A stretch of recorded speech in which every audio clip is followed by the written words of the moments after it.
Maayong adlaw sa tanan. Ngayon, nandito kami sa bayan ng Pilar, Bataan kasi may na-discover yung partner ko na magandang liguan dito sa kanilang lugar. Hindi nga beach yung pupuntahan natin at hindi rin pool. Ang pupuntahan nga natin dito ay yung kanilang falls at sobrang excited na talaga ako kasi alam naman natin kapag falls yung liliguan natin, mag-e-expect talaga tayo na malamig, dumadaloy na tubig doon at medyo malapit na nga tayo sa destinasyon natin. Then papasok na tayo dyan. Kalibliban yung papasok dito pero kaya naman siya ng sasakyan. At yun na nga, nakarating na din tayo sa wakas. Ang pangalan pala ng resort nila dito is Donsolan Falls. Pagpasok nyo pa nga lang dito, bubungad na agad sa inyo ang sobrang daming mga puno and sobrang lamig dito. Kung balak nyo nga rin pumunta dito at hindi ninyo alam kung saan yung Pilar, Bataan, magkatabi lang po sila ng Balanga, Bataan. Ang Balanga po, yun yung sentro or yung city ng Bataan. At para mag-guide talaga kayo at para hindi kayo maligaw, pwede kayong gumamit ng Waze para diretso na talaga kayo dito sa kanilang resort. At huwag kayong mag-alala kasi meron silang mga parking dito. At yun na nga, nandito na tayo sa kanilang entrance. Need lang natin isulat lahat ng mga kasama natin para sa payment at para din makapasok na din agad yung mga gamit ninyo. First time ko pa nga lang makapunta dito and sobrang na-amaze talaga ako sa ganda ng falls nila. Hindi man gaanong kataasan yung falls pero guys, sobrang lakas din ng agos. Hindi nga masyadong malalim, saktong-sakto lang dahil may mga pamangkin kami. Pero yung bandang doon na sa falls, medyo malalim na yon at ingat-ingatan talaga na bantayan yung mga anak ninyo kapag naliligo. Or mas maganda kapag meron silang sariling mga salbabida. Perfect na perfect nga tong place na to kasi sobrang init ng panahon and ang sarap talagang magtampisaw dito. Trinay ko ngang ilublob yung paa ko sa tubig and sobrang lamig talaga niya na para bang may yelo yung tubig nila dito. At yun na nga, bago nga kami maligo kasi sabi ko gusto ko na talagang maligo agad-agad pagdating pa lang. Then sabi ko na ikutin ko muna yung lugar para makabisado namin kung saan kami pwede maligo. At dito nga banda, meron din ditong ilog na pwede din ninyong pagliguan. Ang ganda nga ng spot dito kasi sobrang tahimik and sobrang nakaka-relax talaga. At lalong-lalo na yung tunog ng agos ng tubig guys, nakaka-relax talaga siya sa mga tenga natin. Kung mahihilig kayo sa mga ganitong klaseng liguan, perfect na perfect talaga sa inyo tong Donsolan Falls na nandito sa Pilar, Bataan. Kung matagal na nga kayong nakasubaybay sa akin, alam na alam ninyo kung gaano ko ka-love yung Bataan. Sobrang dami ng mga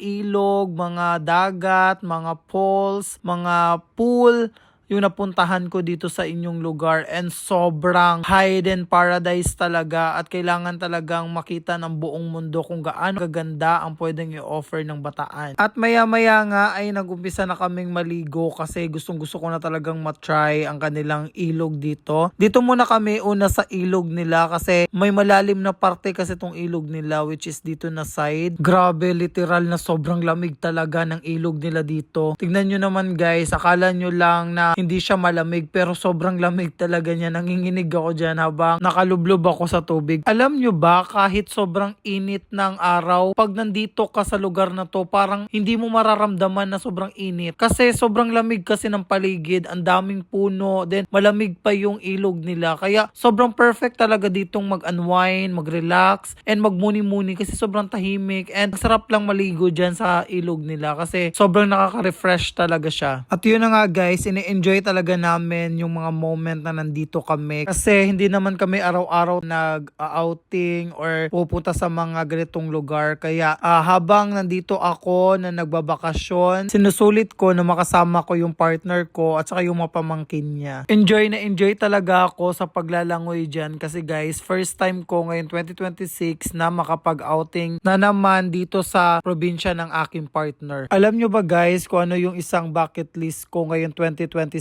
Na sana makabili kami ng lupa dito sa Bataan para meron na kaming sariling bahay ng aking partner. Gusto ko sana yung may magandang tanawin at malapit sa mga liguan. Kasi may mga pamangkin kasi siya na mahihilig talagang maligo and kagayang-kagaya ko rin na sobrang hilig talaga din maligo. At yun na nga guys, magki-cliff jumping na nga tayo dito kasi gusto ko talaga ma-experience yung mag-cliff jumping dito and sobrang excited na din ako and yung mga pamangkin din niya kasama ko din siya. siya. At yun na nga guys, isa-isa na nga kaming tumatalon dyan. Nauna na yung isang pamangkin niya. Masasabi ko talagang sobrang nag-enjoy talaga ako dito sa lugar na to. At kung nagbabalak nga kayong mag-outing at wala kayong maisip na ibang pag-outingan, perfect na perfect tong Dunsolan Falls na matatagpuan sa Pilar, Bataan. And dito ko na lang muna i-end ang ating video. Abangan niyo yung part 2 natin dito sa Dunsolan Falls. At kung hindi pa kayo nakapag-follow sa akin, please follow me and pwede kayong mag-comment and pakishare na din. Thank you so much for watching. God bless you all. Bye!